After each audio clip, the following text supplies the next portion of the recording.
연애를 하다 보면 헤어짐을 고민하게 되는 순간이 찾아오죠.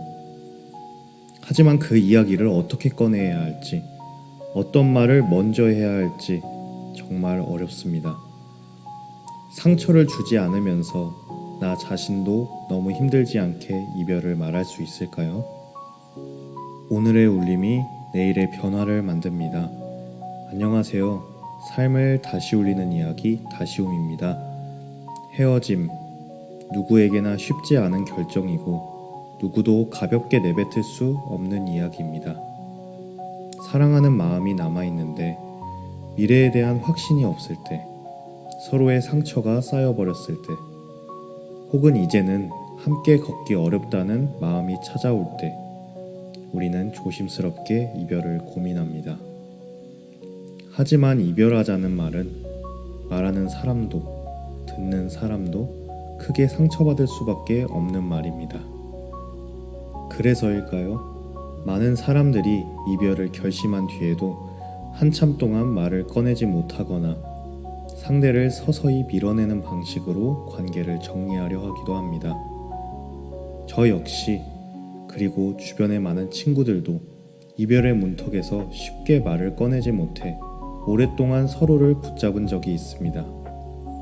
한 친구는 7년 가까이 연애를 하면서 마음속에는 이미 끝이 보인다고 느꼈지만 막상 이별이라는 말을 입 밖으로 내지 못해 둘 사이의 상처만 더 깊어졌습니다.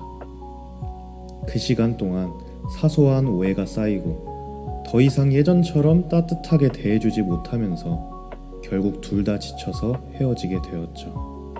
또 어떤 경우에는 누군가가 이별을 직접적으로 말하지 못해 서서히 연락을 줄이고 만남을 피하고 상대를 일부러 멀리하며 관계를 정리하려고 한 적도 있습니다. 하지만 이런 방식은 오히려 상대방에게 더 큰 상처를 남깁니다. 갑작스럽게 혼자가 된 느낌, 무언가 잘못됐다는 신호를 느끼면서도 확실한 답을 듣지 못해 마음만 더 불안하고 아팠다고 해요. 사실 이별 통보를 받는 입장도 정말 힘듭니다. 한 친구는 갑자기 이별을 통보받고 나니 며칠 동안 아무것도 손에 잡히지 않고 일상생활 자체가 멈춘 것처럼 느껴졌어 라고 했습니다. 그만큼 이별이라는 건 누가 먼저 말하든 서로에게 남는 감정의 파도가 크다는 걸 다시 한번 느끼게 됩니다. 하지만 시간이 지나고 각자 삶을 돌아보면 이별이 한 사람만의 상처로 끝나지는 않는 것 같아요. 오히려 이별을 계기로 새로운 삶을 시작하거나 나 자신을 다시 들여다보게 되는 경우도 많습니다. 오랜 시간 사귀었던 커플이 각자의 인생 전환점을 맞이하면서 한 명은 여행을 떠나 새로운 꿈을 찾기도 하고 한 명은 오랫동안 미뤄뒀던 자기 개발에 집중하면서 조금씩 삶이 달라지는 모습을 보았습니다. 비록 아팠지만 그 이별이 서로의 성장을 이끄는 계기가 되기도 한 거죠. 이별을 꺼낼 때 우리가 꼭 기억해야 할 건 이별도 관계의 한 과정이라는 점입니다. 상대를 존중하는 마음으로 내 감정에 솔직해지는 용기를 내는 것.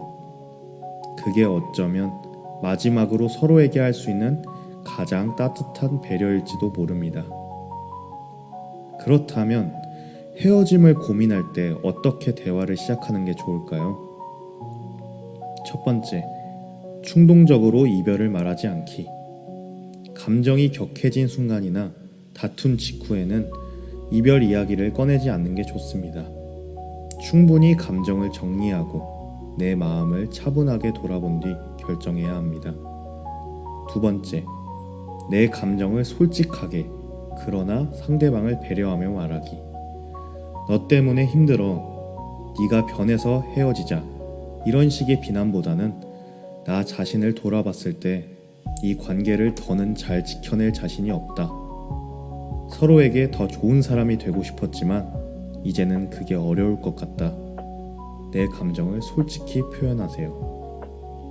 세 번째, 상대방의 감정도 존중하기. 이별을 통보하는 자리가 아니라 대화의 자리가 될 수 있도록 상대방의 마음도 들을 수 있는 시간을 가져야 합니다. 네 번째, 이별의 책임을 한쪽으로 몰지 않기.